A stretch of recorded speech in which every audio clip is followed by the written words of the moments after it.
नमस्कार, आप सबका स्वागत है हमारे चैनल नेक्स्ट 9 न्यूज़ पर। मेरा नाम है दीपक गुप्ता। महाराष्ट्र की सियासत में चर्चा इस बात की हो रही है कि शिंदे सरकार बहुत जल्द गिरेगी। शरद पवार का 6 महीने में सरकार गिरने को लेकर बयान शुरू हुआ था और इसी को लेकर आगे बढ़ाया गया उद्धव ठाकरे, संजय राउत, आदित्य और फिर उसके बाद तमाम विपक्षी नेताओं के द्वारा। लेकिन अब जो सियासी घटनाक्रम महाराष्ट्र का देखने को मिल रहा है उसको लेकर चर्चा और कहीं ना कहीं निष्कर्ष थमता नजर आएगा शिंदे के इस्तीफे पर। यह बहुत बड़ी जानकारी महाराष्ट्र से सामने आई है, जो कि कांग्रेस के अध्यक्ष हैं महाराष्ट्र में नाना पटोले, उन्होंने खुद ये बात कही। इतने बड़े चेहरे ने यानी इतने बड़े नेता ने अगर ये बात छेड़ी है तो उसके पीछे की कोई ना कोई यहाँ पर वजह हो सकती है। लड़ाई हुई बच्चू कडू और रवि राणा के बीच, लेकिन यहाँ पर सीएम शिंदे के इस्तीफे तक की जानकारी सामने आ गई। वो निर्दलीय विधायक है, उनको अलग करके चाहे तो शिंदे और फडणवीस अपनी सरकार चला सकते हैं क्योंकि 145 विधायक तब भी रहेंगे। लेकिन शिंदे की सरकार गिराने को लेकर विपक्षी नेता अब सड़कों पर आ चुके हैं। पूरा मामला क्या है, क्या सियासी घटनाक्रम इर्द गिर्द घूम रहा है एकनाथ शिंदे के, कैसे वो निर्दलीय विधायक शिंदे को धमकी दे रहे हैं। लड़ाई भले यहाँ पर निर्दलीय विधायकों में, लेकिन शिंदे के ऊपर खतरा मंडरा रहा है। और जो खुलासा हुआ 50 खोखे को लेकर, यह बात पहले से उद्धव गुट कह रहा था, लेकिन अब हकीकत में बदल चुका है क्योंकि बागी विधायकों ने एक दूसरे पर ये आरोप लगाए हैं। तो यही सारे सवालों के जवाब देने के लिए हमारे साथ प्रांशी हैं हमारे इस खास प्रोग्राम में। उनसे एक एक करके सवाल लेते हैं। सबसे पहला सवाल यही, जो जानकारी सामने आई महाराष्ट्र से, नाना पटोले ने बड़ा कदम उठाया है शिंदे के इस्तीफे को लेकर, सरकार गिराने को लेकर, और जो 50 खोखे की बात सामने, उस पर आप अपनी पूरी जानकारी स्पष्ट रूप से रखिए दर्शकों के सामने ताकि पूरा मामला साफ हो सके। देखिए दीपक, जिस तरीके से महाराष्ट्र में जो सरकार बनाई थी एकनाथ शिंदे ने, उससे सभी बखूबी वाकिफ है कि उद्धव के साथ उन्होंने 39 विधायकों के साथ जिस तरीके से बगावत की, और आज वो शिंदे गुट कहीं ना कहीं दिक्कतों का सामना इस वजह से कर रहा है कि ना सिर्फ शिवसेना के चुनाव चिन्ह को लेकर, बल्कि शिवसेना के चुनाव चिन्ह पर जिस तरीके से चुनाव आयोग ने फैसला सुनाया, उसके बाद से यहाँ पर अब असंतोष देखने को मिल रहा है फडणवीस और शिंदे गुट के बीच। क्योंकि कांग्रेस के अध्यक्ष जो नाना पटोले ने जो बात कही है, उन्होंने साफ तौर पर कह दिया है कि अब जल्द से जल्द शिंदे और फडणवीस की सरकार गिरेगी, क्योंकि इस सरकार में अब असंतोष देखने को मिल रहा है। जिस तरीके से रवि राणा और बच्चू कडू को लेकर जो विवाद खड़ा होता हुआ नजर आया, उस विवाद को लेकर उन्होंने कहा कि बच्चू कडू का ऐसा कहना जायज है। उन्होंने जिस तरीके मतलब एक तरीके से देखा जाए बच्चू कडू के वह समर्थन में दिख रहे हैं, और अन्य विधायकों पर जिस तरीके से रवि राणा ने जो बात कही थी उसको लेकर अब वह कहते हैं कि शिंदे और फडणवीस की जो सरकार है उसमें असंतोष बरकरार है। क्योंकि हम सभी ने यह भी देखा कि एकनाथ शिंदे के पहले मंत्रिमंडल का जब गठन किया गया था, तो उस मंत्रिमंडल के गठन में शिंदे गुट के कुछ ऐसे विधायक रहे जिनको पद की लालसा रही थी,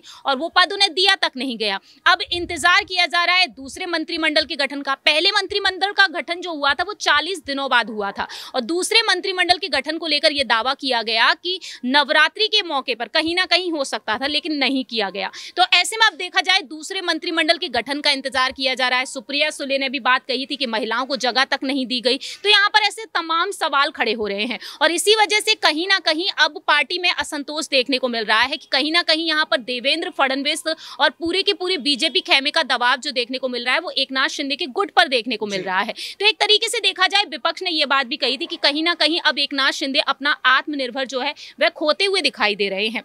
तो इस वजह से लेकिन इसमें जो आत्मनिर्भर की बात सामने आई, एकनाथ शिंदे तो इतने कॉन्फिडेंस थे, उन्होंने ये कह दिया था कि अगर उनका कोई भी विधायक इस्तीफा देता है, मतलब यहाँ पर आने वाले चुनाव हार जाता है, तो वो इस्तीफा देने के लिए तैयार है।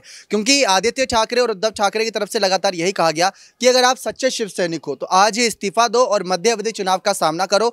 जो जनता फैसला सुनाएगी उसको सराखों पर रखा जाएगा। लेकिन उन्होंने इस्तीफा नहीं दिया।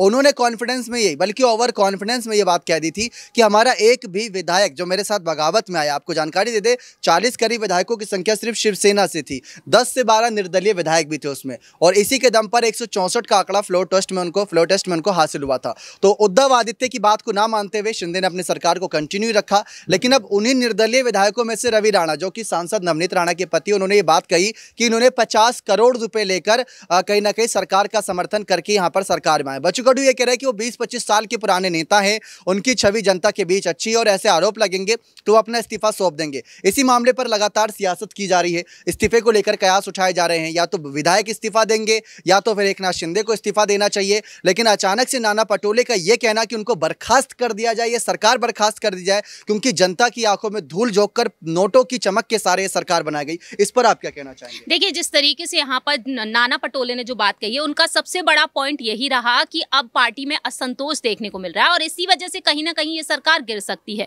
उनका ये कहना रहा, एक तरीके तरीके से हम अगर याद करें एनसीपी प्रमुख शरद पवार के बयान को, अजीत पवार के बयान को, तो उन्होंने भी यही बात रखी थी। तो ऐसे में देखा जाए तो कहीं ना कहीं अब यही देखने को मिल रहा है कि किस तरीके से यहाँ पर एकनाथ शिंदे अपनी सरकार को बरकरार रखेंगे, क्योंकि यहाँ पर सबसे बड़ी चुनौती एक तरीके से उद्धव ठाकरे की तरफ से भी है, क्योंकि उद्धव ठाकरे ने साफ तौर पर कह दिया कि आने वाले समय में महाराष्ट्र में एक बार फिर से शिवसेना की ही सरकार होगी। और जैसा कि आपने एकनाथ शिंदे को लेकर कहा कि एकनाथ शिंदे पूरे कॉन्फिडेंस के साथ यही बात कहते हुए नजर आए हैं कि अगर एक भी विधायक की हार होती है किसी भी क्षेत्र में तो वह इस्तीफा दे देंगे। तो ऐसे में देखा जाए इतनी जल्दी राजनीति छोड़ना तो वह नहीं चाहेंगे, क्योंकि एकनाथ शिंदे हर तरीके से हर एक चुनौती का सामना कर रहे हैं।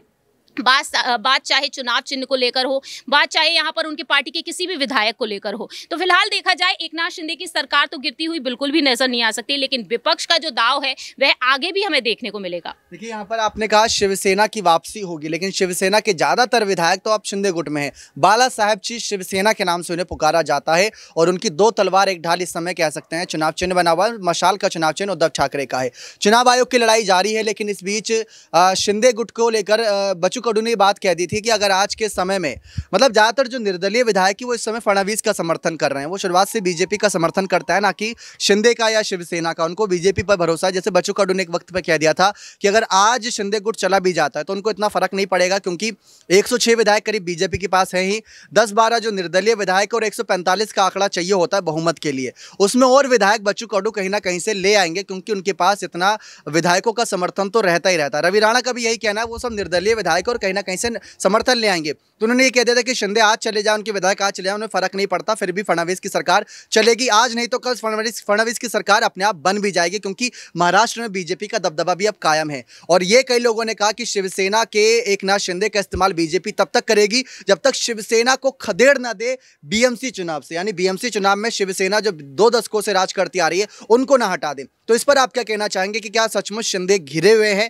इस तरफ कुआं उस तरफ खाई, क्योंकि ना तो वापस उद्धव के पास जा सकते हैं, अगर फडणवीस के साथ रहते तो ऐसे निर्दलीय विधायकों का गुस्सा भी उन्हें झेलना पड़ेगा। तो इस पर आप क्या कहना चाहेंगे? देखिए दीपक, ये साफ है कि एकनाथ शिंदे कहीं ना कहीं अब चारों तरफ से घिरते हुए नजर आ सकते हैं, क्योंकि एक वो वक्त भी देखने को मिलेगा कि उद्धव ठाकरे भी अपने खेमे में उन्हें वापसी न दे। क्योंकि फिलहाल देखा जाए उद्धव के खेमे के कई ऐसे नेता रहे हैं, और हाल ही में एक महिला नेता ने भी अपनी बात कही थी कि एकनाथ शिंदे गुट के ऐसे 2 से 3 विधायक है जो उनके संपर्क में बने हुए, कहीं ना कहीं वह मातोश्री में वापसी कर सकते हैं, लेकिन कब करेंगे इस पर उन्होंने साफ तौर पर कह दिया है ये नहीं पता कि कब तक होगी। लेकिन उन्होंने साफ तौर पर यह कह दिया है कि उद्धव गुट में वह वापसी चाहते हैं, क्योंकि उन्हें पद की लालसा रही और वो जिम्मेदारी उन्हें नहीं दी जा रही है। तो सबसे बड़ा कारण यहाँ पर यह भी बन चुका है। और दूसरी ही तरफ आदित्य ठाकरे ने हाल ही में जिस तरीके से बयान दिया देवेंद्र फडणवीस को लेकर कि अगर वह खुद डिप्टी सीएम होते तो वह इस्तीफा दे चुके होते, क्योंकि टाटा ग्रुप्स को लेकर जिस तरीके से फैसले लिए जा रहे हैं, पहले बीते कुछ दिनों पहले वेदांता प्रोजेक्ट को लेकर सियासत तेज हुई थी, गुजरात पहुंचा दिया गया था उस प्रोजेक्ट को, अब महाराष्ट्र के हाथों से अब टाटा ग्रुप का भी ये प्रोजेक्ट निकल चुका है। इसको लेकर उन्होंने कह दिया कि देवेंद्र फडणवीस के नेतृत्व में और एकनाथ शिंदे के नेतृत्व में जो फैसले लिए जा रहे हैं,